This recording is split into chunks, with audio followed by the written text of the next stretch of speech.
তো টুনটুনি নাই তো টুনটুনি থাকে নেই, তো এই জন্য তোর বউ থাকে হায় না। রে ভাই, এবার কিন্তু মুখটা আসল সত্যি ফাঁস করে দিল আলম হাসানের। আলম হাসানের বউ একটাও কেন থাকে না আলম হাসানের সাথে।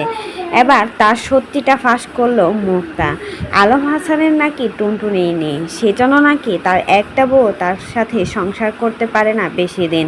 তাকে ছেড়ে, তাকে লাথি মেরে ছেড়ে চলে যায়। একের পর এক বউ চেঞ্জ করে আলম হাসান শুধুমাত্র এই অসুস্থতার জন্য। এবার তার ৪ নাম্বার বউ মুক্তা সেটা সবার সামনে ফাঁস করে দিল। বলল, তোর তো বেটা টুনটুনিই নেই, তাহলে তোর বউ একটা কিভাবে টিকে থাকবে? এখন যেটা আছে সেটাও কিন্তু চলে যাবে কয়দিন পর। এ নিয়ে তুই ৪টা বিয়ে করে ফেলেছিস, একটা বউ তোর টিকে থাকে না শুধুমাত্র তোর এসবের জন্য। তোর পরিবার ভালো না, তুই ভালো না, সাথে তোর টুনটুনিও নেই। তাহলে কি দেখে তোর কাছে মেয়েরা থাকবে? আমি এসে, শর্মিলাই এসে অনেক সুখে শান্তিতে আছি। তোর মতো ফালতুকে নিয়ে ভাবার টাইম আমার কাছে নেই, বা তোর কোনো বই তোকে নিয়ে ভাবে না।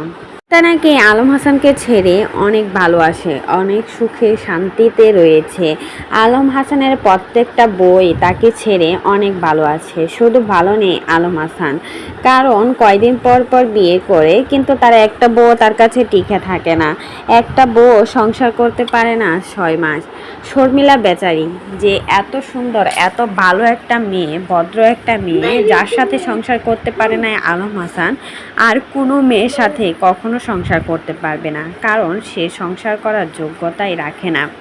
শর্মিলাকে মিথ্যা অপবাদ দিয়ে সংসার থেকে বের করেছিল, আর মুক্তাকে বলেছিল পতিতালয় থেকে তাকে নাকি তুলে নিয়ে আসছিল।